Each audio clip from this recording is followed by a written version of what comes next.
നമസ്കാരം, P today YouTube ചാനലിലേക്ക് ഏവർക്കും സ്വാഗതം. സുഹൃത്തുക്കളെ, നമ്മുടെ കമ്പനി ബോർഡ് LGS എക്സാമിന് എത്തിക്കഴിഞ്ഞു. എക്സാം പ്രിപ്പറേഷൻ ആയിട്ട് നമ്മുടെ ചാനലിൽ ഒരു കോഴ്സ് ആരംഭിച്ചിട്ടുണ്ടായിരുന്നു. ആ കോഴ്സിന്റെ ഭാഗമായി ഒത്തിരി സുഹൃത്തുക്കൾ ആവശ്യപ്പെട്ടിരുന്ന കാര്യമായിരുന്നു നമ്മുടെ SCERT ടെക്സ്റ്റ് ബുക്കിന്റെ എക്സ്പ്ലനേഷൻ ക്ലാസ്. അതിന്റെ സെക്കൻഡ് പാർട്ടാണ് നമ്മളിവിടെ ചെയ്യാൻ പോകുന്നത്. ഫസ്റ്റ് പാർട്ട് ഓൾറെഡി നമ്മൾ ചെയ്തിട്ടുണ്ടായിരുന്നു. നമ്മുടെ 8ാം ക്ലാസ് സാമൂഹ്യശാസ്ത്രം പാഠപുസ്തകത്തിലെ 1ാമത്തെ ചാപ്റ്ററിന്റെ രണ്ടാമത്തെ വിശദീകരണ ക്ലാസ് ആണ് നമ്മൾ ഇന്ന് നോക്കാൻ പോകുന്നത്. സുഹൃത്തുക്കൾ ശ്രദ്ധിക്കുക, 8ാം ക്ലാസ് സാമൂഹ്യശാസ്ത്ര പുസ്തകത്തിലെ 1ാം ചാപ്റ്ററിലെ രണ്ടാമത്തെ ഭാഗമാണ് ഇന്ന് നമ്മൾ നോക്കാൻ പോകുന്നത്. നമുക്ക് സമയം കളയേണ്ട, ക്ലാസ്സിലേക്ക് പോകാം. നമ്മുടെ 8ാം ക്ലാസ് സോഷ്യൽ സയൻസ് ടെക്സ്റ്റ് ബുക്കിലെ ഫസ്റ്റ് യൂണിറ്റ് ആയിരുന്നു അധിനിവേശവും ചെറുത്തുനിൽപ്പും. അതിന്റെ രണ്ടാം ഭാഗമാണ് നമ്മൾ നോക്കാൻ പോകുന്നത്. ഈ ഒരു ഭാഗത്തോടു കൂടി നമ്മുടെ അധിനിവേശവും ചെറുത്തുനിൽപ്പും എന്ന് പറയുന്ന യൂണിറ്റ് അവസാനിക്കാൻ പോവുകയാണ്. സുഹൃത്തുക്കൾ ശ്രദ്ധിക്കുക, വളരെ ഇമ്പോർട്ടന്റ് ആണ്. നമ്മുടെ PSC സ്ഥിരം ആവർത്തിക്കുന്ന ഒത്തിരി ചോദ്യങ്ങളിലൂടെ നമ്മൾ കടന്നു പോകുന്നുണ്ട് ഈ ഒരു പാർട്ടില്. അപ്പൊ നമുക്ക് ക്ലാസ്സിലേക്ക് പോകാം. ചൂഷണത്തിനെതിരെയുള്ള പോരാട്ടങ്ങൾ. ഗ്രാമീണർ പുല്ലുകളും ഇലകളും കിഴങ്ങുകളും പറിച്ചെടുത്ത് തിന്നുകയായി. എലികളെയും പൂച്ചകളെയും നായ്ക്കളെയും കൊന്നു തിന്നു വിശപ്പടക്കി. രോഗങ്ങൾ പടർന്നു പിടിച്ചു. പനിയും പ്ലേഗും വസൂരിയും കാറ്റുപോലെ പരന്നു. രോഗികളെ ശുശ്രൂഷിക്കാനോ ശവങ്ങൾ മറവു ചെയ്യാനോ ആളില്ലാതായി. വീടുകളിൽ ശവശരീരങ്ങൾ അനാഥമായി കിടന്നു ചീഞ്ഞു നാറി. ഇത് ഏത് നോവലിന്റെ ഭാഗമാണെന്ന് ചോദിച്ചാൽ ആനന്ദമഠം നോവലിന്റെ ഭാഗമാണ്. വ്യക്തമായിട്ട് ഓർക്കണം. ഗ്രാമീണർ പുല്ലുകളും ഇലകളും കിഴങ്ങുകളും പറിച്ചെടുത്ത് തിന്നുകയായി. എലികളെയും പൂച്ചകളെയും നായ്ക്കളെയും കൊന്നു തിന്ന് വിശപ്പടക്കി. രോഗങ്ങൾ പടർന്നു പിടിച്ചു. പനിയും പ്ലേഗും വസൂരിയും കാറ്റുപോലെ പരന്നു. രോഗികളെ ശുശ്രൂഷിക്കാനോ ശവങ്ങൾ മറവു ചെയ്യാനോ ആളുകളില്ലാതെയായി. വീടുകളിൽ ശവശരീരങ്ങൾ അനാഥമായി കിടന്നു ചീഞ്ഞു നാറി. ഇത് ഏത് നോവലിന്റെ ഭാഗമാണ്? ആനന്ദമഠം നോവലിന്റെ ഭാഗമാണ്. ആനന്ദമഠം നോവൽ രചിച്ചത് ബങ്കിം ചന്ദ്ര ചാറ്റർജിയാണ്. വർഷം 1882. വർഷം സഹിതം ഓർത്തു വെക്കുക. ആനന്ദമഠം നോവൽ രചിച്ചതാരാണ്? ബങ്കിം ചന്ദ്ര ചാറ്റർജിയാണ്. വർഷം 1882. ആനന്ദമഠം നോവൽ രചിച്ചിരുന്ന ഭാഷ ബംഗാളി ഭാഷ. LGS ലെവൽ ഒരുപാട് തവണ PSC പ്രീവിയസ് ആയി ചോദിച്ച ചോദ്യം. ആനന്ദമഠം നോവൽ രചിച്ചിരുന്ന ഭാഷ ഏതാണ്? ബംഗാളി ഭാഷയിലായിരുന്നു. നമ്മുടെ ദേശീയ ഗീതമായ വന്ദേ മാതരം എടുത്തിട്ടുള്ളത് ആനന്ദമഠം നോവലിൽ നിന്നും. ഇതും ഒരുപാട് തവണ PSC പ്രീവിയസ് ആയി ചോദിച്ച ക്വസ്റ്റ്യൻ ആണ്. നമ്മുടെ ദേശീയ ഗീതമായ വന്ദേ മാതരം ഏത് നോവലിൽ നിന്നാണ് എടുത്തിട്ടുള്ളത്? ആനന്ദമഠം നോവലിൽ നിന്നാണ് എടുത്തിട്ടുള്ളത്. ആനന്ദമഠം നോവലിൽ വന്ദേ മാതരം ആലപിക്കുന്ന കഥാപാത്രം ഫവാനന്ദനാണ്. ഓർക്കണം, ആനന്ദമഠം നോവലിൽ വന്ദേ മാതരം ആലപിക്കുന്ന കഥാപാത്രം ആരാണ്? ഫവാനന്ദൻ കഥാപാത്രമാണ്. ബങ്കിം ചന്ദ്ര ചാറ്റർജി ആനന്ദമഠം എഴുതുവാൻ കാരണമായ സാഹചര്യം സന്യാസിലകള.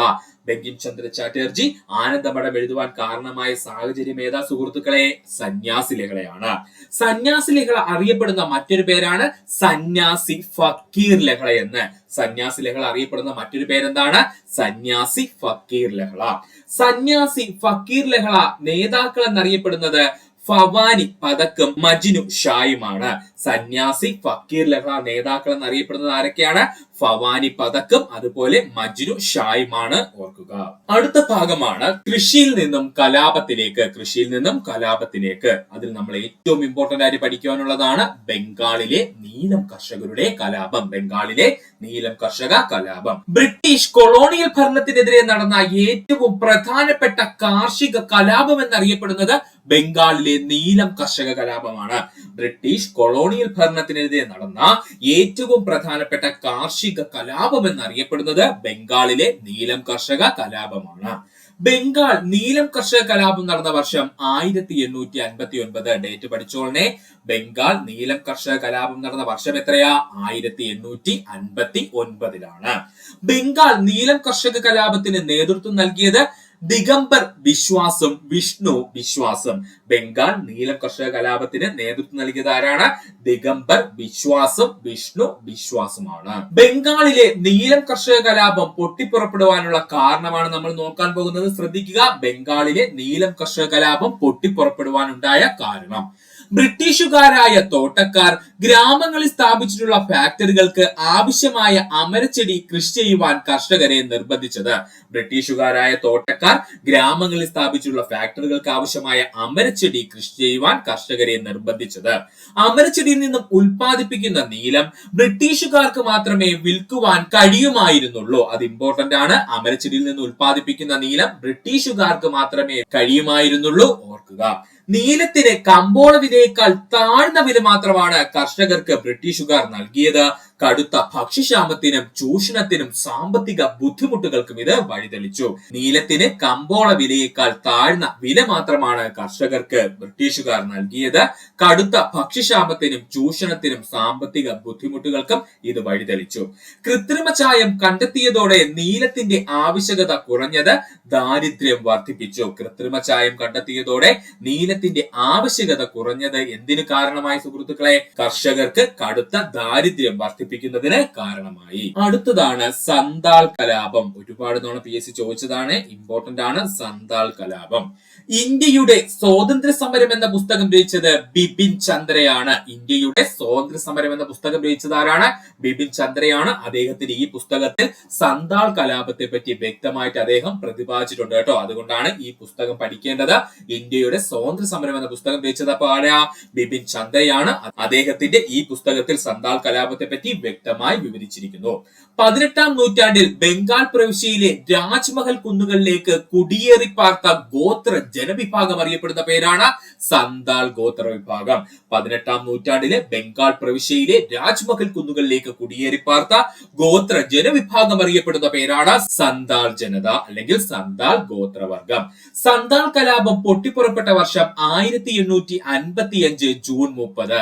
സന്താൾ കലാപം പൊട്ടിപ്പുറപ്പെട്ട വർഷം 1855 ജൂൺ 30-നാണ്.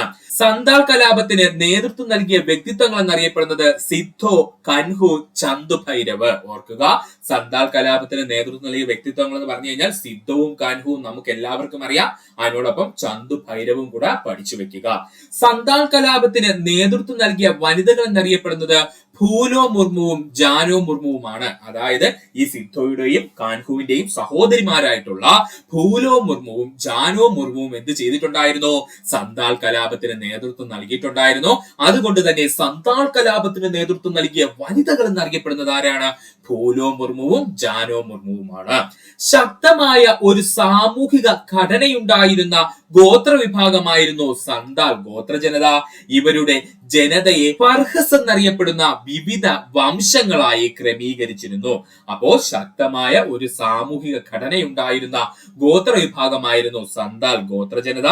ഇവരുടെ ജനതയെ പർഹസ് എന്നറിയപ്പെടുന്ന വിവിധ വംശങ്ങളായി ക്രമീകരിച്ചിരുന്നു. ഓർക്കുക, സന്താൾ കലാപം പൊട്ടിപ്പുറപ്പെടുവാനുള്ള കാരണമാണ് നമ്മൾ ഇനി നോക്കാൻ പോകുന്നത്. ശ്രദ്ധിക്കുക, സന്താൾ കലാപം പൊട്ടിപ്പുറപ്പെടുവാനുള്ള കാരണം: ഭൂ ഉടമകൾ ബ്രിട്ടീഷുകാരുടെ സഹായത്തോടെ അന്യായമായി കരം പിരിക്കുവാൻ ആരംഭിച്ചത്. ഭൂ ഉടമകൾ ബ്രിട്ടീഷുകാരുടെ സഹായത്തോടെ അന്യായമായി കരം പിരിക്കുവാൻ ആരംഭിച്ചത്.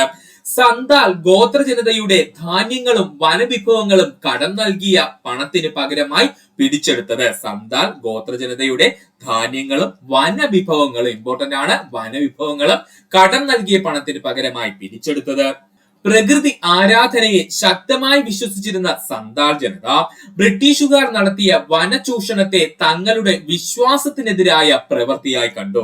പ്രകൃതി ആരാധനയെ ശക്തമായി വിശ്വസിച്ചിരുന്ന സന്താൾ ജനത ബ്രിട്ടീഷുകാർ നടത്തിയ വനചൂഷണത്തെ തങ്ങളുടെ വിശ്വാസത്തിനെതിരായ പ്രവൃത്തിയായി കണ്ടു. ഇത്രയുമായിരുന്നു സന്താൾ കലാപം പെട്ടെന്ന് പൊട്ടിപ്പുറപ്പെടുവാനുള്ള കാരണം. അടുത്ത കലാപമാണ് ഉൽഗുലാൽ കലാപം. എന്താണ് ഉൽഗുലാൽ കലാപം? ഇവന് മറ്റൊരു പേരുണ്ട്, മുണ്ടാ കലാപം. ഈ മുണ്ടാ കലാപം എന്ന് ബിർസ മുണ്ട എന്നൊക്കെ നമ്മൾ കേട്ട് കാണും. എന്നാൽ ഈ കലാപത്തിന് മറ്റൊരു പേരുണ്ട്, എന്താണ്? ഉൽഗുലാൽ കലാപം. 19ാം നൂറ്റാണ്ടിന്റെ അവസാന ദശകത്തിൽ നടന്ന ഗോത്ര വർഗ കലാപമാണ് ഉൽഗുലാൽ കലാപം. 19ാം നൂറ്റാണ്ടിന്റെ അവസാന ദശകത്തിൽ നടന്ന ഗോത്രവർഗ കലാപമായിരുന്നു ഉൽഗുലാൽ കലാപം. ഉൽഗുലാൽ കലാപം അറിയപ്പെട്ടിരുന്ന മറ്റൊരു പേരാണ് മുണ്ടാ കലാപം എന്ന്. ഉൽഗുലാൽ കലാപം അറിയപ്പെട്ടിരുന്ന മറ്റൊരു പേരെന്താണ്? മുണ്ടാ കലാപം എന്ന്. ഉൽഗുലാൽ എന്ന വാക്കിനർത്ഥം വലിയ കോലാഹലം അല്ലെങ്കിൽ വലിയ ഇളക്കം എന്നാണ്. ഉൽഗുലാൽ എന്ന വാക്കിനർത്ഥം എന്താണ്? വലിയ കോലാഹലം അല്ലെങ്കിൽ വലിയ ഇളക്കം എന്നാണ്. ഉൽഗുലാൽ കലാപം അരങ്ങേറിയ പ്രദേശം ഇപ്പോഴത്തെ ജാർഖണ്ഡ് സംസ്ഥാനത്തിന്റെ ഭാഗമായാണ്. ഇമ്പോർട്ടന്റ് ആണ്. ഉൽഗുലാൽ കലാപം അരങ്ങേറിയ പ്രദേശം ഇപ്പോഴത്തെ ജാർഖണ്ഡ് സംസ്ഥാനത്തിന്റെ ഭാഗമായാണ്. ഛോട്ടാ നാഗ്പൂർ പീഠഭൂമി മേഖലയിൽ കാണപ്പെടുന്ന തദ്ദേശീയ ആദിവാസി വിഭാഗമായിരുന്നു മുണ്ട ഗോത്രങ്ങൾ. ഇത് ഇമ്പോർട്ടന്റ് ആണ്, PSC ചോദിക്കും. ഛോട്ടാ നാഗ്പൂർ പീഠഭൂമി മേഖലയിൽ കാണപ്പെടുന്ന തദ്ദേശീയരായിട്ടുള്ള ആദിവാസി വിഭാഗമായിരുന്നു മുണ്ട ഗോത്രങ്ങൾ. മുണ്ട കലാപം ആരംഭിച്ച വർഷം 1899. മുണ്ട കലാപം ആരംഭിച്ച വർഷം 1899. മുണ്ട കലാപത്തിന് നേതൃത്വം നൽകിയ വ്യക്തി ബിർസ മുണ്ടയാണ്. നമുക്ക് എല്ലാവർക്കും അറിയാം, മുണ്ട കലാപത്തിന് നേതൃത്വം നൽകിയ വ്യക്തിത്വം ആരായിരുന്നു? ബിർസ മുണ്ടയായിരുന്നു. 2021 മുതൽ ബിർസ മുണ്ടയുടെ ജന്മദിനമായ നവംബർ 15 ജൻജാതീയ ഗൗരവ് ദിവസായി ആചരിക്കുന്നു. ഇതങ്ങ് പഠിച്ചു വെച്ചോളണം, ചോദിക്കും. 2021 മുതൽ ബിർസ മുണ്ടയുടെ ജന്മദിനമായ നവംബർ 15 നമ്മൾ ജൻജാതീയ ഗൗരവ് ദിവസായിട്ടാണ് ആചരിക്കുന്നത്, ഓർക്കുക. ഇന്ത്യൻ പാർലമെന്റിൽ ഛായാചിത്രം സ്ഥാപിച്ച് ആദരിക്കപ്പെട്ടിട്ടുള്ള ഏക ഗോത്ര ജനതയുടെ നേതാവ് എന്നറിയപ്പെടുന്നത് ബിർസ മുണ്ടയാണ്. ഇന്ത്യൻ പാർലമെന്റിൽ ഛായാചിത്രം സ്ഥാപിച്ച് ആദരിക്കപ്പെട്ടിട്ടുള്ള ഏക ഗോത്ര ജനതയുടെ നേതാവ് എന്നറിയപ്പെടുന്നത് ബിർസ മുണ്ടയാണ്. ബിർസ മുണ്ടയെ കേന്ദ്ര കഥാപാത്രമാക്കി ഇക്ബാൽ ദുറാനി രചിച്ച കൃതിയാണ് ഗാന്ധി സെ പഹലെ ഗാന്ധി. ഇമ്പോർട്ടന്റ് ആണ്, ചോദിക്കും. ബിർസ മുണ്ടയെ കേന്ദ്ര കഥാപാത്രമാക്കിക്കൊണ്ട് ഇക്ബാൽ ദുറാനി രചിച്ച കൃതിയാണ് ഗാന്ധി സെ പഹലെ ഗാന്ധി. ബിർസ മുണ്ടയെ കേന്ദ്ര കഥാപാത്രമാക്കി മഹാശ്വേത ദേവി രചിച്ച കൃതിയാണ് ആരണ്യർ അധികാർ. ബിർസ മുണ്ടയെ കേന്ദ്ര കഥാപാത്രമാക്കിക്കൊണ്ട് മഹാശ്വേത ദേവി രചിച്ച കൃതിയാണ് ആരണ്യ അധികാർ. 1900 തുടക്കത്തിൽ ബ്രിട്ടീഷുകാർ മുണ്ട കലാപം അടിച്ചമർത്തി. 1900 ഫെബ്രുവരിയിൽ ബിർസ മുണ്ട പിടിക്കപ്പെടുകയും ജൂണിൽ കസ്റ്റഡിയിൽ ദുരൂഹ സാഹചര്യത്തിൽ മരിക്കുകയുമാണ് ചെയ്തത്. 1900 തുടക്കത്തിൽ ബ്രിട്ടീഷുകാർ മുണ്ട കലാപം അടിച്ചമർത്തി. 1900 ഫെബ്രുവരിയൊക്കെ ആയപ്പോഴേക്കും ബിർസ മുണ്ടയെ ബ്രിട്ടീഷുകാർ പിടിക്കുകയും ജൂൺ ആയപ്പോഴേക്കും കസ്റ്റഡിയിൽ വെച്ച് ദുരൂഹ സാഹചര്യത്തിൽ ബിർസ മുണ്ട മരിക്കുകയുമാണ് ചെയ്തത്, ഓർക്കുക. ഇനി നമുക്ക് നോക്കുവാനുള്ളത് മുണ്ട കലാപത്തിന്റെ പ്രധാന കാരണങ്ങളാണ്. മുണ്ട കലാപത്തിന്റെ പ്രധാന കാരണങ്ങൾ: ബ്രിട്ടീഷ് കൊളോണിയൽ ചൂഷണവും ഭൂമി പിടിച്ചെടുക്കലും. ബ്രിട്ടീഷ് കൊളോണിയൽ ചൂഷണവും ഭൂമി പിടിച്ചെടുക്കലും. പണമിടപാടുകാരുടെയും വ്യാപാരികളുടെയും സാമ്പത്തിക ചൂഷണം. പണമിടപാടുകാരുടെയും വ്യാപാരികളുടെയും സാമ്പത്തിക ചൂഷണം. ബ്രിട്ടീഷുകാർ ഗോത്ര ജനതയെ ബെഖാരി എന്ന പ്രാദേശികമായി അറിയപ്പെട്ടിരുന്ന നിർബന്ധിത തൊഴിലിന് പ്രേരിപ്പിച്ചത്. ഇതങ്ങ് ഓർത്തോളനെ. മുണ്ടകൾ ക്രിസ്ത്യൻ മിഷണറിമാരുടെ പ്രവർത്തനങ്ങളെ തങ്ങളുടെ ജീവിത രീതിക്ക് ഭീഷണിയായി കണക്കാക്കിയത്. മുണ്ടകൾ ക്രിസ്ത്യൻ മിഷണറിമാരുടെ പ്രവർത്തനങ്ങളെ തങ്ങളുടെ ജീവിത രീതിക്ക് ഭീഷണിയായി കണക്കാക്കിയതും മുണ്ട കലാപത്തിന്റെ മറ്റൊരു പ്രധാന കാരണമായിട്ട് പറയപ്പെടുന്നു. അടുത്തതാണ് നമ്മൾ അധികം കേട്ടിട്ടില്ലാത്ത കലാപമായ പോളിഗർ കലാപം. എന്താണ് പോളിഗർ കലാപം? ഇതും നമ്മുടെ ടെക്സ്റ്റ് ബുക്കിൽ പറഞ്ഞിട്ടുണ്ട്, അതുകൊണ്ട് ചോദിക്കും, ഉറപ്പാണ്. പോളിഗർ കലാപം. പോളിഗർ കലാപത്തിന്റെ കാലഘട്ടം എന്നറിയപ്പെടുന്നത് 1799 മുതൽ 1805 വരെയാണ്.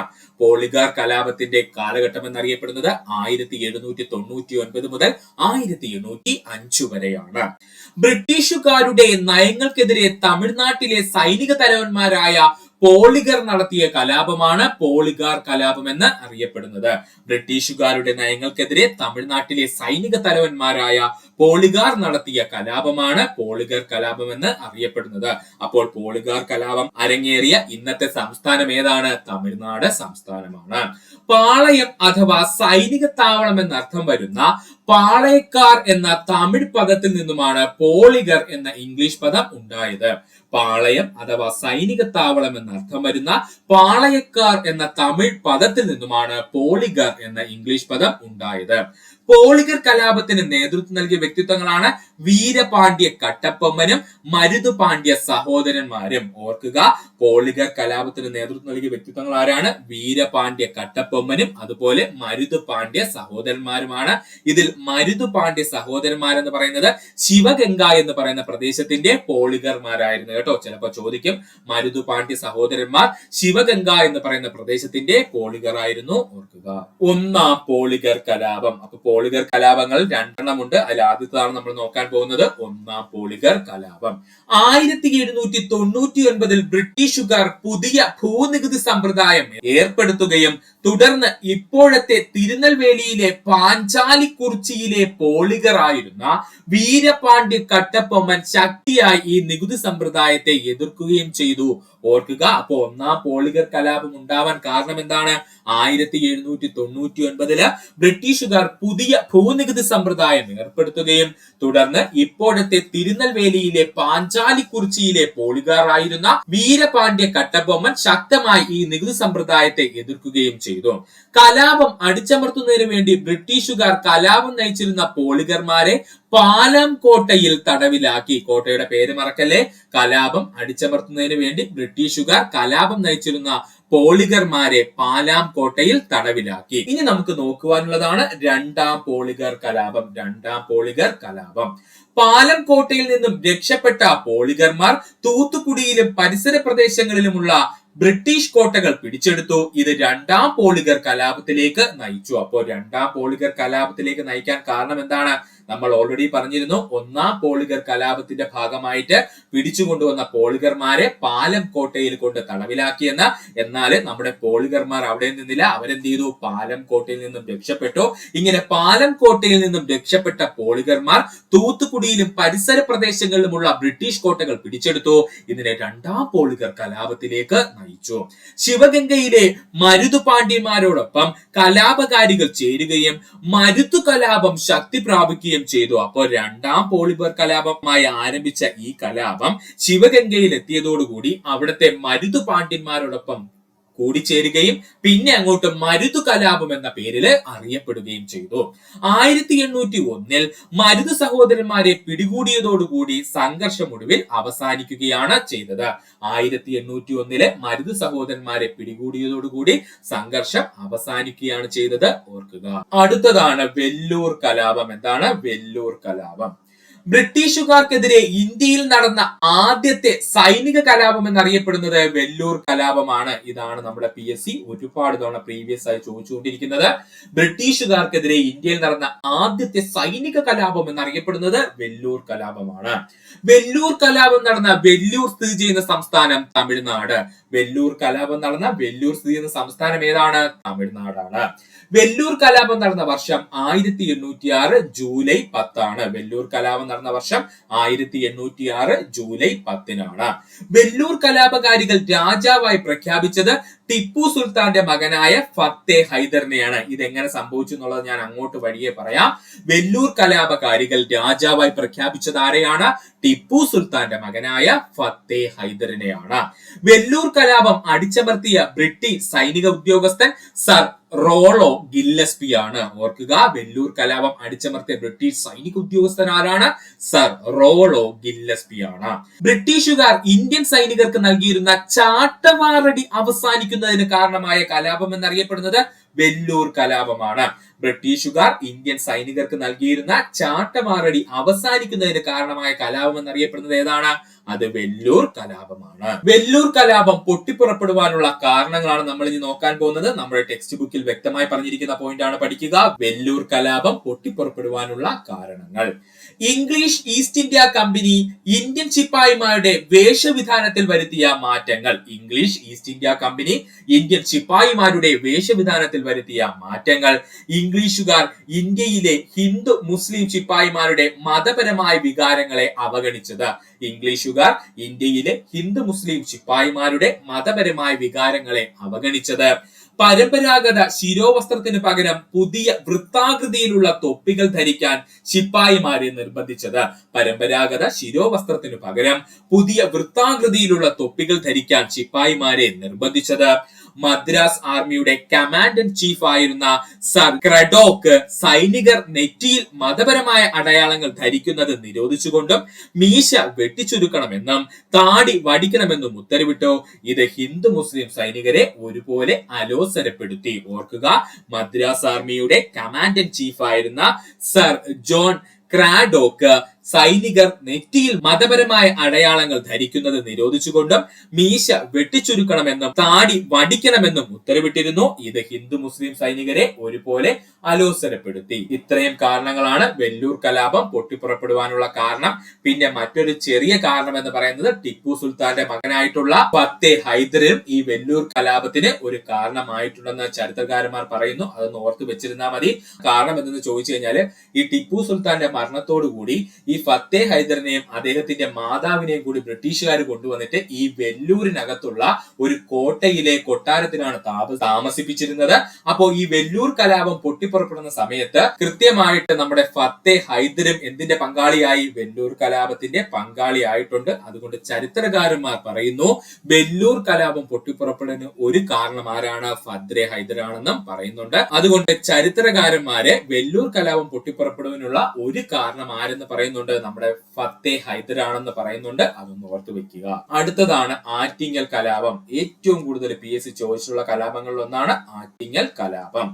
ഇന്ത്യയിൽ ബ്രിട്ടീഷുകാർക്കെതിരെ നടന്ന ആദ്യത്തെ സംഘടിത കലാപം എന്നറിയപ്പെടുന്നത് ആറ്റിങ്ങൽ കലാപം. ഇന്ത്യയിൽ ബ്രിട്ടീഷുകാർക്കെതിരെ നടന്ന ആദ്യത്തെ സംഘടിത കലാപം എന്നറിയപ്പെടുന്നത് ആറ്റിങ്ങൽ കലാപമാണ്. ആറ്റിങ്ങൽ കലാപം നടന്ന ആറ്റിങ്ങൽ സ്ഥിതി ചെയ്യുന്ന ജില്ല തിരുവനന്തപുരം ജില്ല. ചോദിച്ചിട്ടുണ്ട്. ആറ്റിങ്ങൽ കലാപം നടന്ന ആറ്റിങ്ങൽ സ്ഥിതി ചെയ്യുന്ന ജില്ല ഏതാണ്? തിരുവനന്തപുരം ജില്ലയാണ്. ആറ്റിങ്ങൽ കലാപം നടന്ന വർഷം 1721 ഏപ്രിൽ 15. ഡേറ്റ് മൊത്തം പഠിച്ചോളണേ. പണ്ടൊക്കെ PSC 1721 മാത്രമേ ചോദിച്ചിരുന്നുള്ളൂ. ഇപ്പൊ കൃത്യമായ ഫുൾ ഡേറ്റ് ഓർത്തു വെക്കണം. ആറ്റിങ്ങൽ കലാപം നടന്ന വർഷം 1721 ഏപ്രിൽ മാസം 15-ാം തീയതിയാണ്. ബ്രിട്ടീഷുകാർക്ക് ആറ്റിങ്ങലിൽ പാണ്ഡികശാലകൾ തുറക്കുന്നതിന് അനുമതി നൽകിയ റാണി ആറ്റിങ്ങൽ ഭരിച്ചിരുന്ന റാണിയായ ഉമയമ്മ റാണി അല്ലെങ്കിൽ ആറ്റിങ്ങൽ റാണി കേട്ടോ. അപ്പോ ബ്രിട്ടീഷുകാർക്ക് ആറ്റിങ്ങലിൽ പാണ്ഡികശാലകൾ തുറക്കുന്നതിന് അനുമതി നൽകിയ റാണിയായിരുന്നു ചോദിച്ചു കഴിഞ്ഞാൽ അത് ആറ്റിങ്ങൽ ഭരിച്ചിരുന്ന റാണിയായ ഉമയമ്മ റാണി അല്ലെങ്കിൽ ആറ്റിങ്ങൽ റാണി തന്നെയാണ്. ഇതേ ആറ്റിങ്ങൽ റാണി തന്നെയാണ് നമ്മുടെ തിരുവനന്തപുരം ജില്ലയിലെ ആറ്റിങ്ങലിന്റെ ഭാഗമായി വരുന്ന 5 തെങ്ങിലും ബ്രിട്ടീഷുകാർക്ക് ആദ്യമായി പാണ്ഡികശാലകൾ തുറക്കുന്നതിന് അനുമതി നൽകിയത് കേട്ടോ. അതുകൂടെ ഒന്ന് ഓർത്ത് വെച്ചോളണം. അപ്പോ ബ്രിട്ടീഷുകാർക്ക് ആറ്റിങ്ങലിൽ പാണ്ഡികശാലകൾ തുറക്കുന്നതിന് അനുമതി നൽകിയത് ആരെന്ന് ചോദിച്ചാൽ ആറ്റിങ്ങൽ റാണിയായിരുന്ന ഉമയമ്മ റാണിയാണ്. അതുപോലെ തന്നെ തിരുവനന്തപുരം ജില്ലയിലെ ആറ്റിങ്ങലിന്റെ ഭാഗമായ 5 തെങ്ങില് പാണ്ഡികശാലകൾ തുറക്കുന്നതിന് വേണ്ടി ബ്രിട്ടീഷുകാർക്ക് അനുമതി നൽകിയ റാണിയും ആര് തന്നെയാ? നമ്മുടെ ആറ്റിങ്ങൽ ഭരിച്ചിരുന്ന റാണിയായിട്ടുള്ള ഉമയമ്മ റാണി അല്ലെങ്കിൽ ആറ്റിങ്ങൽ റാണിയാണ്.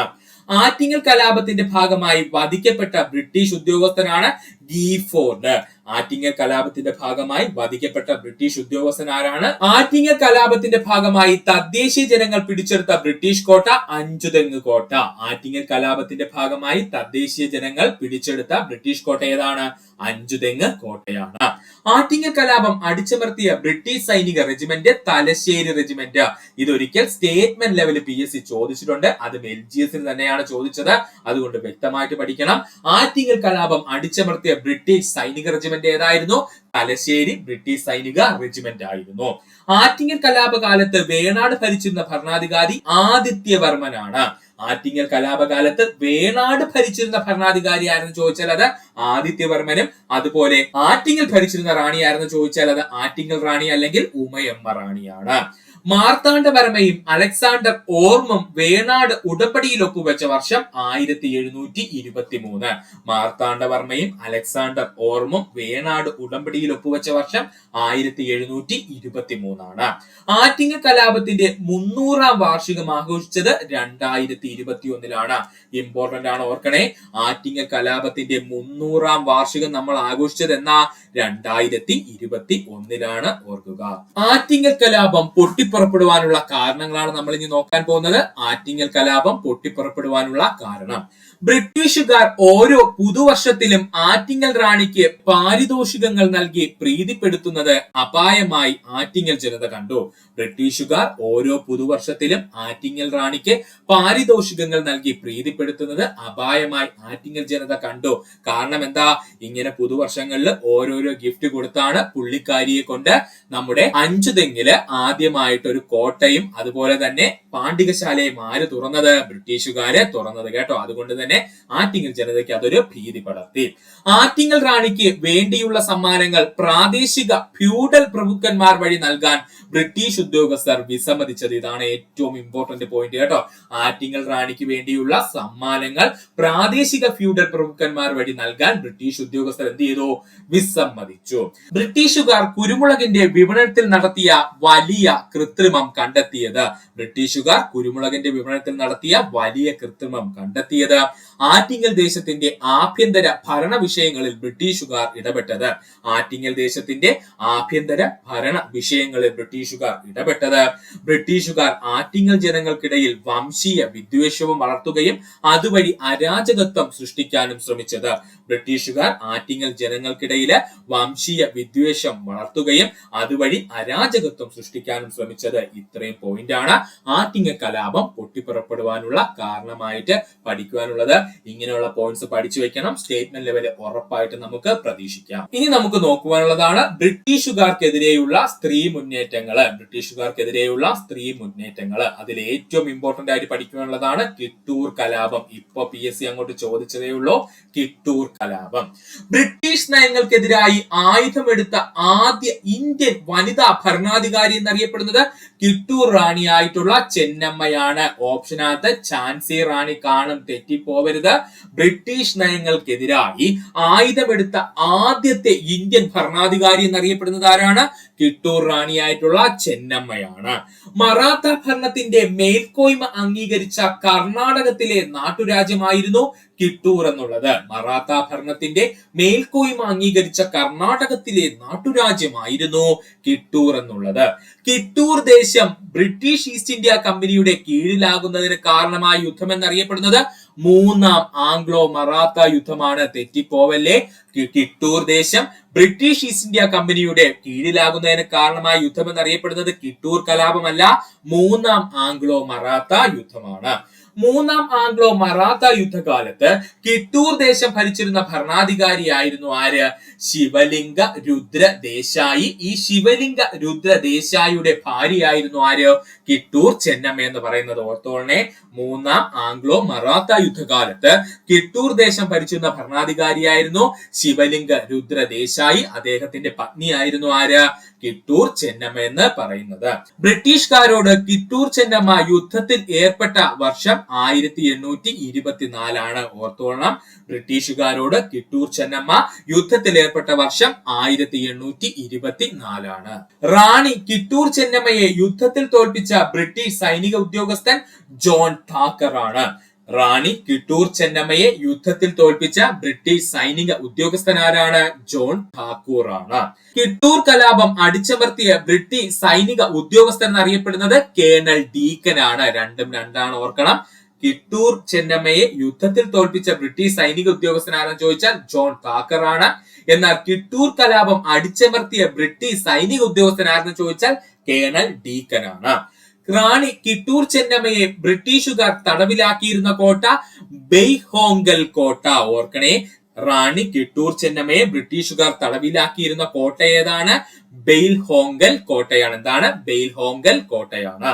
കിട്ടൂർ ചെന്നമ്മ മരണമടഞ്ഞ വർഷം 1829. കിട്ടൂർ ചെന്നമ്മ മരണമടഞ്ഞ വർഷം 1829 ആണ്.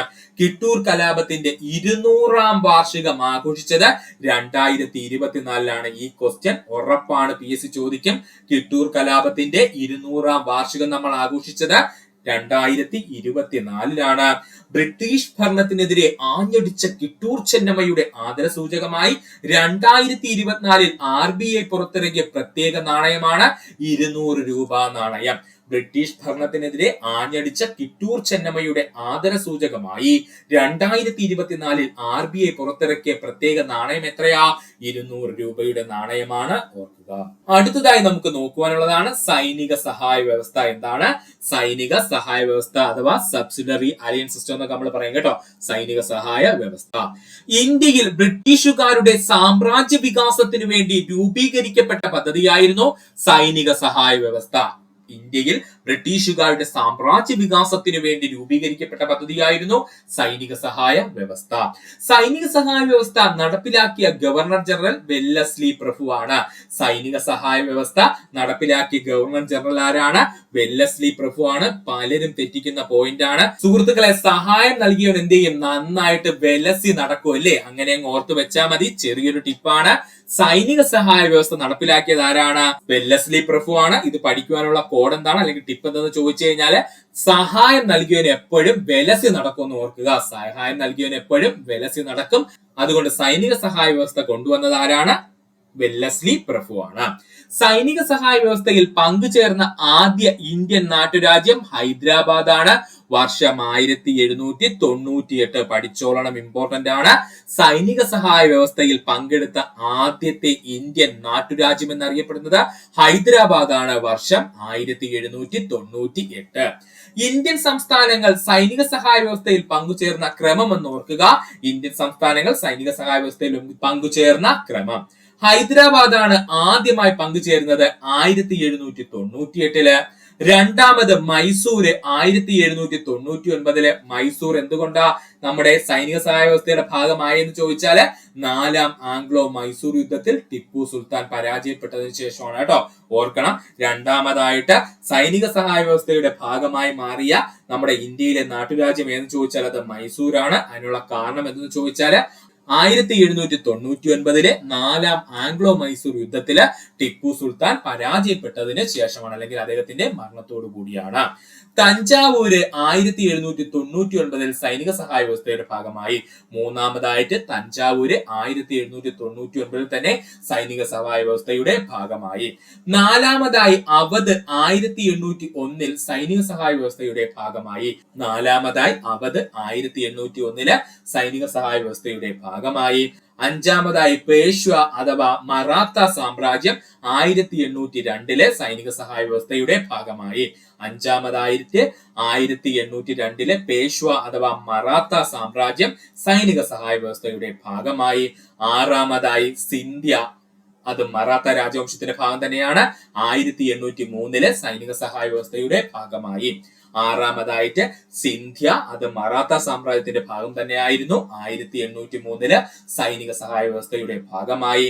ഏഴാമതും ഏറ്റവും അവസാനമായ സൈനിക സഹായ വ്യവസ്ഥയുടെ ഭാഗമായ നാട്ടുരാജ്യമായിരുന്നു ഗെയ്ക്വാദ്. ഇത് മറാത്ത രാജവംശത്തിന്റെ ഭാഗം തന്നെയായിരുന്നു. 1803 തന്നെയാണ് സൈനിക സഹായ വ്യവസ്ഥയുടെ ഭാഗമായത്. ആര്?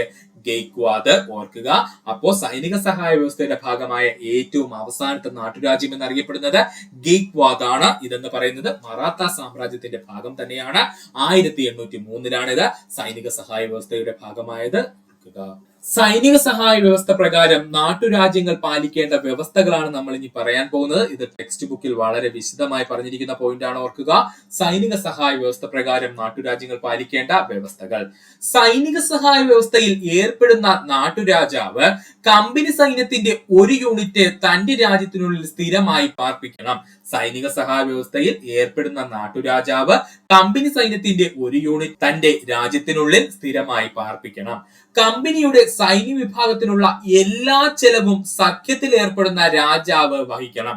കമ്പനിയുടെ സൈന്യ വിഭാഗത്തിലുള്ള എല്ലാ ചെലവുകളും സഖ്യത്തിൽ ഏർപ്പെടുന്ന രാജാവ് വഹിക്കണം. കമ്പനിയുടെ അനുമതിയില്ലാതെ മറ്റ് യൂറോപ്യൻ രാജ്യങ്ങളുമായി സഖ്യത്തിൽ ഏർപ്പെടാൻ പാടില്ല. കമ്പനിയുടെ അനുമതിയില്ലാതെ മറ്റു യൂറോപ്യൻ രാജ്യങ്ങളുമായി സഖ്യത്തിൽ ഏർപ്പെടാൻ പാടില്ല. ബ്രിട്ടീഷ് ഗവർണർ ജനറലുമായി ആലോചിക്കാതെ ഒരു നടപടിയും സഖ്യരാജാവ് നടപ്പിലാക്കാൻ പാടില്ല. ബ്രിട്ടീഷ് ഗവർണർ ജനറലുമായി ആലോചിക്കാതെ ഒരു നടപടിയും സഖ്യരാജാവ് നടപ്പിലാക്കാൻ പാടില്ല. സഖ്യരാജാവ് തന്റെ രാജ്യത്ത് ഒരു ബ്രിട്ടീഷ് റെസിഡന്റിനെ താമസിപ്പിക്കണം. സഖ്യരാജാവ് തന്റെ രാജ്യത്ത് ഒരു ബ്രിട്ടീഷ് റെസിഡന്റിനെ താമസിപ്പിക്കണം. എന്തിനാ അങ്ങനെ പറഞ്ഞത്? ഈ സഖ്യവുമായിട്ട് ചേർന്നിട്ട് ഈ രാജാവ് മറ്റു നാട്ടുരാജ്യങ്ങളുമായിട്ടോ അല്ലെങ്കിൽ മറ്റു യൂറോപ്യൻ ശക്തികളുമായിട്ടോ സഖ്യം ചേരുന്നുണ്ടോ ഇല്ലയോ എന്ന് നോക്കാനായിട്ട് സഖ്യരാജാവ് എന്ത് ചെയ്തു? തന്റെ രാജ്യത്ത് എപ്പോഴും ഒരു ബ്രിട്ടീഷ് റെസിഡന്റിനെ താമസിപ്പിക്കണമെന്ന് ബ്രിട്ടീഷുകാർ പറഞ്ഞു. ഈ വ്യവസ്ഥകൾ ലംഘിച്ചാൽ നാട്ടുരാജ്യത്തെ ബ്രിട്ടീഷുകാർ പിടിച്ചെടുക്കും. ഇതാണ് ഹൈലൈറ്റ് സാധനം കേട്ടോ. അപ്പോ ഈ വ്യവസ്ഥകൾ ലംഘിച്ചു കഴിഞ്ഞാൽ, ഈ മുകളിൽ പറഞ്ഞ ഏതെങ്കിലും ഒരു വ്യവസ്ഥ ലംഘിച്ചു കഴിഞ്ഞാൽ യാതൊരു മുന്നറിയിപ്പും കൂടാതെ ആ നാട്ടുരാജ്യത്തെ ബ്രിട്ടീഷുകാർ എന്ത് ചെയ്യും? ബ്രിട്ടീഷ് ഇന്ത്യയുടെ ഭാഗമാക്കി തീർക്കുകയും ചെയ്യും. അടുത്തതാണ് ദത്തവകാശ നിരോധന നിയമം. ഇതും വളരെ ഇമ്പോർട്ടന്റ് ആണ്. PSC ഒരുപാട് തവണ പ്രീവിയസ് ആയി ചോദിച്ചത് ടോപ്പിക്കാണിത്. ദത്തവകാശ നിരോധന നിയമം. നാട്ടുരാജ്യത്തിലെ ഭരണാധികാരിക്ക് പിന്തുടർച്ച അവകാശികളായി ആൺമക്കൾ ഇല്ലാതെ മരിച്ചാൽ മറ്റൊരു കുടുംബത്തിൽ നിന്നും ഒരു ആൺകുട്ടിയെ അനന്തരാവകാശിയായി ദത്തെടുക്കുന്ന സമ്പ്രദായം നിലവിലുണ്ടായിരുന്നു. ഇതിനെതിരായി ബ്രിട്ടീഷുകാർ കൊണ്ടുവന്ന നിയമമാണ് ദത്തവകാശ നിരോധന നിയമം എന്ന് പറയുന്നത്. ഓർക്കുക, ഒരു നാട്ടുരാജ്യത്തിലെ ഭരണാധികാരിക്ക് പിന്തുടർച്ച അവകാശികളായി ആൺമക്കൾ ഇല്ലാതെ മരിച്ചാൽ മറ്റൊരു കുടുംബത്തിൽ നിന്നും ഒരു ആൺകുട്ടിയെ അനന്തരാവകാശിയായി ദത്തെടുക്കുന്ന സമ്പ്രദായം നിലവിലുണ്ടായിരുന്നു. ഇതിനെതിരായി ബ്രിട്ടീഷുകാർ കൊണ്ടുവന്ന നിയമമാണ് ദത്തവകാശ നിരോധന നിയമം എന്നറിയപ്പെടുന്നത്. ദത്തവകാശ നിരോധന നിയമം കൊണ്ടുവന്ന ഗവർണർ ജനറൽ ഡെൽഹൌസി പ്രഭു ആണ്. ദത്തവകാശ നിരോധന നിയമം കൊണ്ടുവന്ന ഗവർണർ ജനറൽ ആരാണ്? ഡെൽഹൌസി പ്രഭു ആണ്. ഇതും പല ഉദ്യോഗാർത്ഥികളും തെറ്റിക്കുന്ന ഒരു പോയിന്റ് ആണ്. ഇത് പഠിക്കാൻ ഈസി ആയിട്ട് ഒരു കോഡ് പറഞ്ഞുതരാൻ സുഹൃത്തുക്കളെ. നമ്മുടെ ഹൗസിൽ എപ്പോഴും നമുക്ക് അവകാശം കാണും, അങ്ങനെ ഓർത്തു വെക്കുക. അപ്പോ ദത്തവകാശ നിരോധന നിയമം കൊണ്ടുവന്ന ഗവർണർ ജനറൽ ആരാണ്? ഡെൽഹൌസി പ്രഭു ആണ്. ഇത് പഠിക്കേണ്ട കോഡ് എങ്ങനെയാണ്? നമ്മുടെ ഹൗസിൽ എപ്പോഴും നമുക്ക് അവകാശം കാണുമെന്ന് ഓർത്തു വെക്കുക. അപ്പോൾ ദത്തവകാശ നിരോധന നിയമം കൊണ്ടുവന്ന ഗവർണർ ജനറൽ ആരാ? ഡെൽഹൌസി പ്രഭു ആണ്. ദത്തവകാശ നിരോധന നിയമം നിലവിൽ വന്ന വർഷം 1848. ദത്തവകാശ നിരോധന നിയമം നിലവിൽ വന്ന വർഷം 1848. ദത്തവകാശ നിരോധന നിയമപ്രകാരം ആദ്യമായി ബ്രിട്ടീഷ് ഇന്ത്യയോടൊപ്പം കൂട്ടിച്ചേർക്കപ്പെട്ട നാട്ടുരാജ്യം സത്താറയാണ്. വർഷം 1848. PSC ഒരുപാട് തവണ പ്രീവിയസ് ആയി ചോദിച്ച ക്വസ്റ്റ്യൻ ആണ്. ദത്തവകാശ നിരോധന നിയമപ്രകാരം ആദ്യമായി ബ്രിട്ടീഷ് ഇന്ത്യയോടൊപ്പം കൂട്ടിച്ചേർക്കപ്പെട്ട നാട്ടുരാജ്യം ഏതാണ്? അത് സത്താറയാണ്. വർഷം 1848. ദത്തവകാശ നിരോധന നിയമപ്രകാരം ഏറ്റവും അവസാനമായി കൂട്ടിച്ചേർക്കപ്പെട്ട നാട്ടുരാജ്യം അവധാണ്. വർഷം 1856. ദത്തവകാശ നിരോധന നിയമപ്രകാരം ഏറ്റവും അവസാനമായി കൂട്ടിച്ചേർക്കപ്പെട്ട നാട്ടുരാജ്യം അവധാണ്. വർഷം 1856. ദുർഭരണം ചൂണ്ടിക്കാട്ടിക്കൊണ്ട് ബ്രിട്ടീഷുകാർ പിടിച്ചെടുത്ത നാട്ടുരാജ്യം എന്നറിയപ്പെടുന്നത് അവധാണ്. അത് എന്തുകൊണ്ടാണെന്ന് ചോദിച്ചു കഴിഞ്ഞാൽ, ഈ ബ്രിട്ടീഷുകാരുടെ കണ്ണില് അല്ലെങ്കിൽ ബ്രിട്ടീഷുകാർ പറഞ്ഞു വരുത്തിയത് എന്തെന്ന് ചോദിച്ചു കഴിഞ്ഞാൽ, ഇങ്ങനെ പിന്തുടർച്ച അവകാശികളായിട്ട് ഒരു ആൺമക്കൾ ഇല്ലാത്ത ഒരു ഭരണാധികാരി മറ്റൊരു കുടുംബത്തിൽ നിന്ന് ഒരു കുട്ടിയെ ദത്തെടുക്കുന്നത് ശരിയായിട്ടുള്ള കാര്യമല്ല, അല്ലെങ്കിൽ ദുർഭരണത്തിന് തുല്യമാണ് എന്നാണ് ബ്രിട്ടീഷുകാർ പറഞ്ഞു വരുത്തിയത്. അതുകൊണ്ടാണ് ദുർഭരണം ചൂണ്ടിക്കാട്ടിക്കൊണ്ട് ബ്രിട്ടീഷുകാർ പിടിച്ചെടുത്ത ആദ്യത്തെ നാട്ടുരാജ്യം ആരായത്? അവധായത്. അതുകൊണ്ട് കൺഫ്യൂഷൻ വേണ്ട, ഇതാണ് കാര്യം. ദത്തവകാശ നിരോധന നിയമപ്രകാരം എന്തൊക്കെ പോയിന്റ്സ് ആണ് ബ്രിട്ടീഷുകാർ പറഞ്ഞു വെച്ചത് നമുക്കൊന്ന് നോക്കാം. ദത്തവകാശ നിരോധന നിയമപ്രകാരം ബ്രിട്ടീഷുകാർ കൊണ്ടുവന്നിട്ടുള്ള പ്രധാനപ്പെട്ട പോയിന്റ്സ് ആണ്: സ്വാഭാവിക പുരുഷ അവകാശി ഇല്ലാതെ ഭരണാധികാരി മരിച്ച ഏതൊരു നാട്ടുരാജ്യവും ബ്രിട്ടീഷ് ഇന്ത്യയുടെ ഭാഗമാവും. ഇതാണ് ഹൈലൈറ്റ് കേട്ടോ. അപ്പോ സ്വാഭാവിക പുരുഷ അവകാശി ഇല്ലാതെ ഭരണാധികാരി മരിച്ച ഏതൊരു നാട്ടുരാജ്യവും ബ്രിട്ടീഷ് ഇന്ത്യയുടെ ഭാഗമാകും. ഏതെങ്കിലും തരത്തിൽ ഒരു നാട്ടുരാജ്യത്തിന് ദത്തെടുക്കൽ ആവശ്യമായി വന്നാൽ അതിന് ബ്രിട്ടീഷ് ഗവൺമെന്റിന്റെ അംഗീകാരം ആവശ്യമാണ് എന്ന് പ്രഖ്യാപിച്ചു.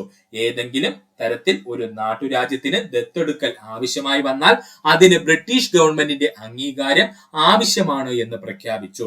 ദത്തെടുക്കപ്പെട്ട രാജകുമാരന് ദത്തവകാശ നിരോധന നിയമപ്രകാരം രാജ്യത്തിന്റെ ഭരണം അവകാശപ്പെടുവാൻ കഴിയില്ല. അതൊരു പോയിന്റ് ആണ്. ദത്തെടുക്കപ്പെട്ട രാജകുമാരന് ദത്തവകാശ നിരോധന നിയമപ്രകാരം രാജ്യത്തിന്റെ ഭരണം അവകാശപ്പെടുവാൻ കഴിയില്ല. പിന്നെ ആ രാജാവ് കൊടുക്കുന്ന എന്തെങ്കിലും സ്വത്തുക്കൾ അനുഭവിക്കാനുള്ള അവകാശം മാത്രമേ ആർക്കുള്ളായിരുന്നു? ഈ രാജകുമാരന് ഉണ്ടായിരുന്നുള്ളൂ. ഒരു നാട്ടു ഭരണാധികാരിയുടെ പുത്രന് തന്റെ പിതാവിന് മുൻപ് അനുവദിച്ചിരുന്ന ഏതെങ്കിലും ഒരു പെൻഷനുകൾ സ്വീകരിക്കുവാൻ അർഹതയില്ലായിരുന്നു. ഒരു നാട്ടുരാജ്യ ഭരണാധികാരിയുടെ പുത്രന് തന്റെ പിതാവിന് മുൻപ് അനുവദിച്ചിരുന്ന ഏതെങ്കിലും പെൻഷനുകൾ സ്വീകരിക്കുവാൻ അർഹതയില്ലായിരുന്നു. ഹിന്ദു നിയമത്തിൽ അധിഷ്ഠിതമാണ് ദത്തവകാശ നിരോധന നിയമമെന്ന് ബ്രിട്ടീഷുകാർ പറഞ്ഞു പരത്തി. ഇതൊന്ന് പഠിച്ചു വെച്ചോളെ. പെട്ടെന്ന് കേട്ടാൽ നമുക്കത് ചിലപ്പോ അക്സെപ്റ്റ് ചെയ്യാൻ പറ്റിയെന്ന് വരില്ല. അപ്പൊ നമുക്ക് തെറ്റിലേക്ക് പോകും. അപ്പൊ ഓർത്തു വെക്കുക, ഹിന്ദു നിയമത്തിൽ അധിഷ്ഠിതമാണ് ദത്തവകാശ നിരോധന നിയമം എന്ന് ബ്രിട്ടീഷുകാർ പറഞ്ഞു പരത്തി. എങ്കിൽ മാത്രമേ ഈ രാജാക്കന്മാർ ഇതൊക്കെ അംഗീകരിക്കുള്ളൂ. അതുകൊണ്ട് വേണ്ടി മാത്രമാണ് ബ്രിട്ടീഷുകാർ ഇങ്ങനെ ചെയ്തത്. ഓർക്കുക, ദത്തവകാശ നിരോധന നിയമപ്രകാരം ബ്രിട്ടീഷ് ഇന്ത്യയോടൊപ്പം കൂട്ടിച്ചേർക്കപ്പെട്ട നാട്ടുരാജ്യങ്ങളാണ് നമ്മൾ ഇനി നോക്കാൻ പോകുന്നത്. ഇമ്പോർട്ടന്റ് ആണ്. ദത്തവകാശ നിരോധന നിയമപ്രകാരം ബ്രിട്ടീഷ് ഇന്ത്യയോട് കൂട്ടിച്ചേർത്ത നാട്ടുരാജ്യങ്ങൾ. ആദ്യമായി ബ്രിട്ടീഷ് ഇന്ത്യയുടെ ഭാഗമായത് ആരായിരുന്നു? സത്താറയായിരുന്നു. വർഷം 1848. ഓൾറെഡി നമ്മൾ പറഞ്ഞിരുന്നു. ദത്തവകാശ നിരോധന നിയമപ്രകാരം ആദ്യമായി ബ്രിട്ടീഷ് ഇന്ത്യയോട് കൂട്ടിച്ചേർക്കപ്പെട്ട നാട്ടുരാജ്യം ഏതാണ്? സത്താറയാണ്. ദത്തവകാശ നിരോധന നിയമപ്രകാരം രണ്ടാമതായി ബ്രിട്ടീഷ് ഇന്ത്യയോട് കൂട്ടിച്ചേർക്കപ്പെട്ട നാട്ടുരാജ്യം ജയ്താംപൂരും സാമ്പൽപൂരുമാണ്. വർഷം 1849. ദത്തവകാശ നിരോധന നിയമപ്രകാരം ബ്രിട്ടീഷ് ഇന്ത്യയോട് കൂട്ടിച്ചേർക്കപ്പെട്ട രണ്ടാമത്തെ നാട്ടുരാജ്യം ജയ്താംപൂരും സാമ്പൽപൂരുമാണ്. വർഷം 1849. ദത്തവകാശ നിരോധന നിയമപ്രകാരം ബ്രിട്ടീഷ് ഇന്ത്യയോട് കൂട്ടിച്ചേർക്കപ്പെട്ട മൂന്നാമത്തെ നാട്ടുരാജ്യമായിരുന്നു ഉദയ്പൂർ. വർഷം 1852. ദത്തവകാശ നിരോധന നിയമപ്രകാരം ബ്രിട്ടീഷ് ഇന്ത്യയോട് കൂട്ടിച്ചേർത്ത മൂന്നാമത്തെ നാട്ടുരാജ്യം എന്നറിയപ്പെടുന്നത് ഉദയ്പൂരാണ്. വർഷം 1852. ദത്തവകാശ നിരോധന നിയമപ്രകാരം ബ്രിട്ടീഷ് ഇന്ത്യയോട് കൂട്ടിച്ചേർക്കപ്പെട്ട നാലാമത്തെ നാട്ടുരാജ്യമായിരുന്നു നമ്മുടെ ഝാൻസി. വർഷം 1853. ദത്തവകാശ നിരോധന നിയമപ്രകാരം ബ്രിട്ടീഷ് ഇന്ത്യയോട് കൂട്ടിച്ചേർത്ത നാലാമത്തെ നാട്ടുരാജ്യം എന്നറിയപ്പെടുന്നത് ഝാൻസിയാണ്. വർഷം 1853. ദത്തവകാശ നിരോധന നിയമപ്രകാരം ബ്രിട്ടീഷ് ഇന്ത്യയോട് കൂട്ടിച്ചേർത്ത അഞ്ചാമത്തെ നാട്ടുരാജ്യം എന്നറിയപ്പെടുന്നത് നാഗ്പൂരാണ്. വർഷം 1854. ദത്തവകാശ നിരോധന നിയമപ്രകാരം ബ്രിട്ടീഷ് ഇന്ത്യയോട് കൂട്ടിച്ചേർക്കപ്പെട്ട നാലാമത്തെ നാട്ടുരാജ്യം എന്നറിയപ്പെടുന്നത് നാഗ്പൂരാണ്. വർഷം 1854.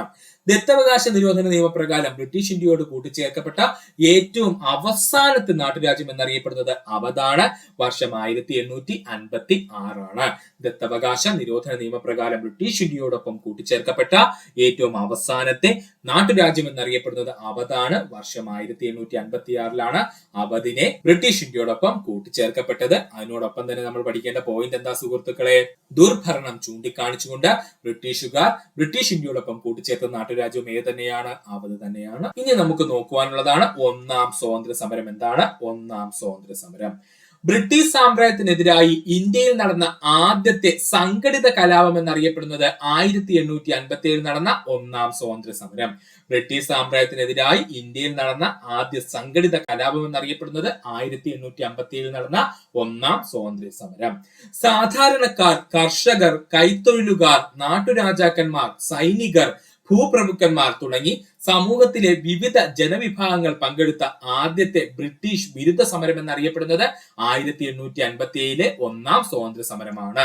സാധാരണക്കാർ, കർഷകർ, കൈത്തൊഴിലുകാർ, നാട്ടുരാജാക്കന്മാർ, സൈനികർ, ഭൂപ്രഭുക്കന്മാർ തുടങ്ങി സമൂഹത്തിലെ വിവിധ ജനവിഭാഗങ്ങൾ പങ്കെടുത്ത ആദ്യത്തെ ബ്രിട്ടീഷ് വിരുദ്ധ സമരം എന്നറിയപ്പെടുന്നത് ഏതാണ്? 1857 ഒന്നാം സ്വാതന്ത്ര്യ സമരമാണ്. 1857 ഒന്നാം സ്വാതന്ത്ര്യ സമരം പൊട്ടിപ്പുറപ്പെടുന്നതിന് കാരണമായ ബ്രിട്ടീഷ് നയങ്ങൾ എന്തായിരുന്നു? സൈനിക സഹായ വ്യവസ്ഥയും ദത്തവകാശ നിരോധന നിയമവുമാണ്. ഇത് ഓൾറെഡി PSC ചോദിച്ചിട്ടുണ്ട്, പഠിച്ചോളനെ. 1857 ഒന്നാം സ്വാതന്ത്ര്യ സമരം പൊട്ടിപ്പുറപ്പെടുന്നതിന് കാരണമായിട്ടുള്ള ബ്രിട്ടീഷ് നയങ്ങൾ എന്നറിയപ്പെടുന്നത് സൈനിക സഹായ വ്യവസ്ഥയും ദത്തവകാശ നിരോധന നിയമവുമാണ്. 1857 ഒന്നാം സ്വാതന്ത്ര്യ സമരം പൊട്ടിപ്പുറപ്പെടുവാനുണ്ടായ കാരണങ്ങളാണ് നമ്മൾ ഇനി നോക്കാൻ പോകുന്നത്. ഇത് PSC ഒരുപാട് തവണ ചോദിച്ചതാണ്, ഓർക്കണേ. 1857 ഒന്നാം സ്വാതന്ത്ര്യ സമരം പൊട്ടിപ്പുറപ്പെടുവാനുണ്ടായ കാരണങ്ങൾ. ബ്രിട്ടീഷ് ഈസ്റ്റ് ഇന്ത്യ കമ്പനിയിലെ ഇന്ത്യൻ സൈനികർക്ക് ബ്രിട്ടീഷുകാരോടുണ്ടായ അസംതൃപ്തി. ബ്രിട്ടീഷ് ഈസ്റ്റ് ഇന്ത്യ കമ്പനിയിലെ ഇന്ത്യൻ സൈനികർക്ക് ബ്രിട്ടീഷുകാരോടുണ്ടായ അസംതൃപ്തി. ബ്രിട്ടീഷ് പടയാളികളെ പോലെ തന്നെ സമർത്ഥരായിരുന്ന ഇന്ത്യൻ പട്ടാളക്കാർക്ക് കുറഞ്ഞ വേതനവും മോശം ഭക്ഷണവും മോശം താമസ സൗകര്യവും ബ്രിട്ടീഷുകാർ ഒരുക്കിയത്. ബ്രിട്ടീഷ് പടയാളികളെ പോലെ തന്നെ സമർത്ഥരായിരുന്ന ഇന്ത്യൻ പട്ടാളക്കാർക്ക് കുറഞ്ഞ വേതനവും മോശം ഭക്ഷണവും മോശം താമസ സൗകര്യവും ആരൊരുക്കിയ? ബ്രിട്ടീഷുകാർ ഒരുക്കിയത്. പട്ടാളക്കാർക്ക് കൊണ്ടുവന്ന പുതിയ എൻഫീൽഡ് തോക്കുകളുടെ വെടിയുണ്ടകൾ സൂക്ഷിക്കാൻ ഉപയോഗിച്ചിരുന്ന കടലാസ് കവറിൽ ഗ്രീസിനായി പന്നിയുടെയും പശുവിന്റെയും കൊഴുപ്പുകൾ ഉപയോഗിച്ചതായി പ്രചരിച്ചത്. ഇതാണ് ഹൈലൈറ്റ് പോയിന്റും. ഇതാണ് PSC സ്ഥിരം ചോദിക്കുന്നതും. ഓർക്കുക, പട്ടാളക്കാർക്ക് കൊണ്ടുവന്ന പുതിയ എൻഫീൽഡ് തോക്കുകളുടെ വെടിയുണ്ടകൾ സൂക്ഷിക്കാൻ ഉപയോഗിച്ചിരുന്ന കടലാസ് കവറിൽ ഗ്രീസിനായി പന്നിയുടെയും പശുവിന്റെയും കൊഴുപ്പുകൾ ഉപയോഗിച്ചതായി പ്രചരിച്ചത്. ചെറിയ കുറ്റകൃത്യങ്ങൾക്ക് പോലും ഇന്ത്യൻ പട്ടാളക്കാരെ തിരഞ്ഞുപിടിച്ച് ക്രൂരമായി ശിക്ഷകൾ നൽകിയിരുന്ന ബ്രിട്ടീഷ് ഭരണാധികാരികളുടെ പ്രവൃത്തിയും എന്തിനു കാരണമായി? 1857 ഒന്നാം സ്വാതന്ത്ര്യ സമരത്തില് ബ്രിട്ടീഷുകാർക്കെതിരെ ഇന്ത്യൻ പട്ടാളക്കാരെ പൊരുതുന്നതിന് കാരണമായി. ചെറിയ കുറ്റകൃത്യങ്ങൾക്ക് പോലും ഇന്ത്യൻ പട്ടാളക്കാരെ തിരഞ്ഞു പിടിച്ച് ക്രൂരമായ ശിക്ഷകൾ നൽകിയിരുന്ന ബ്രിട്ടീഷ് ഭരണാധികാരികളുടെ പ്രവൃത്തിയും എന്തിനു കാരണമായി? 1857 ഒന്നാം സ്വാതന്ത്ര്യ സമരം പൊട്ടിപ്പുറപ്പെടാനായിട്ട് ഇന്ത്യൻ സൈനികര് പ്രവർത്തിക്കുന്നതിന് കാരണം. 1857 വിപ്ലവത്തിന്റെ ഭാഗമായി ആദ്യമായി ബ്രിട്ടീഷുകാർക്കെതിരെ പോരാടിയ വ്യക്തി ആരാണ്?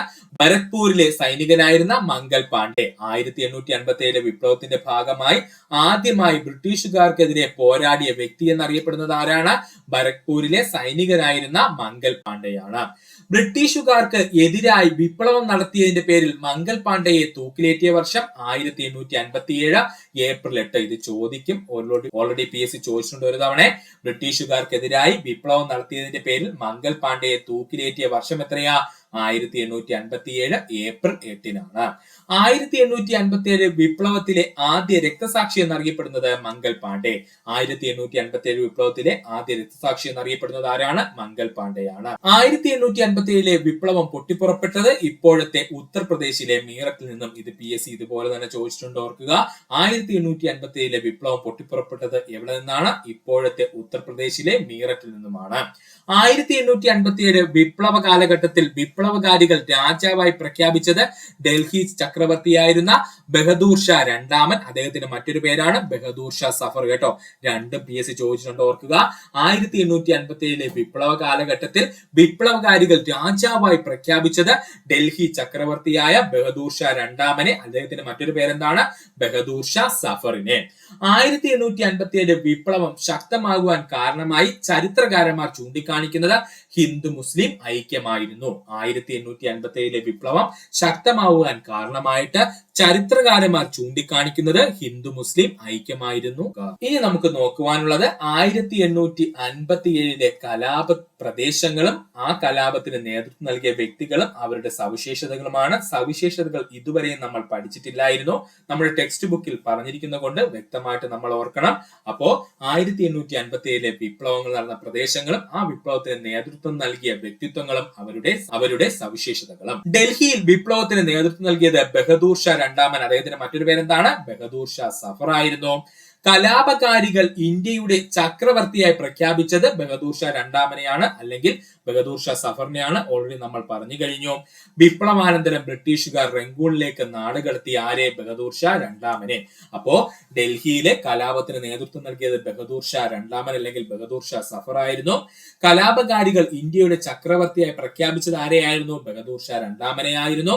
വിപ്ലവത്തിന് ശേഷം ബ്രിട്ടീഷുകാർ ബഹദൂർ ഷാ രണ്ടാമനെ പിടിച്ചെടുക്കുകയും റംഗൂണിലേക്ക്, അതായത് ഇപ്പോഴത്തെ മ്യാൻമറിലേക്ക് നാട് കടത്തുകയാണ് ചെയ്തത്. ഇതുപോലെ തന്നെ ഡൽഹിയിൽ കലാപത്തിന് നേതൃത്വം നൽകിയ മറ്റൊരു വ്യക്തിയായിരുന്നു ബഹദൂർ ഷാ രണ്ടാമന്റെ വിശ്വസ്തനായ സൈനിക തലവനായിട്ടുള്ള ജനറൽ ഭക്ത് ഖാൻ. ഓർക്കുക, ഡൽഹിയിലെ രണ്ടാമത് കലാപത്തിന് നേതൃത്വം നൽകിയ വ്യക്തി ആരായിരുന്നു? ബഹദൂർ ഷാ രണ്ടാമന്റെ വിശ്വസ്തനായിട്ടുള്ള സൈനിക തലവനായിട്ടുള്ള ജനറൽ ഭക്ത് ഖാൻ ആയിരുന്നു. ബഹദൂർ ഷാ രണ്ടാമന്റെ സൈനിക ജനറൽ ആയിരുന്നു ആര്? നമ്മൾ ഓൾറെഡി പറഞ്ഞു കഴിഞ്ഞു, ജനറൽ ഭക്ത് ഖാൻ. അടുത്തതാണ് ഝാൻസി. ഝാൻസിയിൽ കലാപത്തിന് നേതൃത്വം നൽകിയത് ആരായിരുന്നു? റാണി ലക്ഷ്മി ഭായി ആയിരുന്നു. ഝാൻസിയുടെ ഭരണാധികാരിയായിരുന്നു ആര്? റാണി ലക്ഷ്മി ഭായി. അപ്പോൾ ഝാൻസിയിലെ കലാപത്തിന് നേതൃത്വം നൽകിയത് റാണി ലക്ഷ്മി ഭായി ആണ്. അദ്ദേഹത്തിന്റെ മറ്റൊരു പേരാണ് മണികർണിക അല്ലെങ്കിൽ മനുഭായി എന്നൊക്കെ നമ്മൾ വിളിക്കും. അപ്പൊ ഇവരായിരുന്നു ഝാൻസിയിൽ കലാപത്തിന് നേതൃത്വം നൽകിയത്. ഝാൻസിയുടെ ഭരണാധികാരിയായിരുന്നു ആര്? ഝാൻസി റാണിയായിട്ടുള്ള റാണി ലക്ഷ്മി ഭായി. കാൺപൂരിൽ കലാപത്തിന് നേതൃത്വം നൽകിയ ആദ്യത്തെ വ്യക്തി നാനാ സാഹിബ് ആയിരുന്നു. നാനാ സാഹിബ് എന്ന് പറയുന്നത് മറാത്ത ഭരണാധികാരിയായിരുന്നു. അപ്പോ കാൺപൂരിന് കലാപത്തിന് നേതൃത്വം നൽകിയത് ആരായിരുന്നു? നാനാ സാഹിബ് ആയിരുന്നു. നാനാ സാഹിബ് എന്ന് പറയുന്നത് മറാത്ത ഭരണാധികാരിയായിരുന്നു. രണ്ടാമതായി കാൺപൂരിൽ കലാപത്തിന് നേതൃത്വം നൽകിയത് ആരാണ്?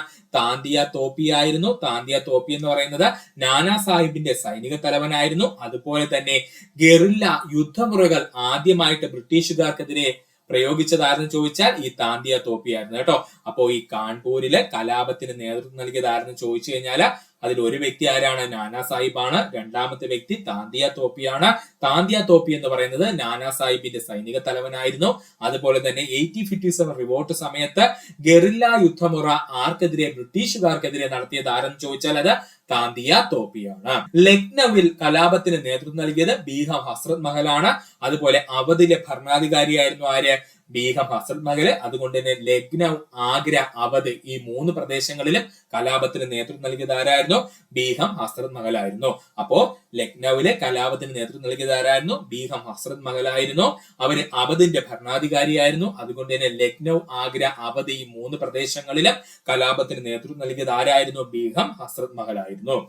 ബീഹാറിലെ ആരയിലെ കലാപത്തിന് നേതൃത്വം നൽകിയത് കൻവർ സിംഗ് ആയിരുന്നു.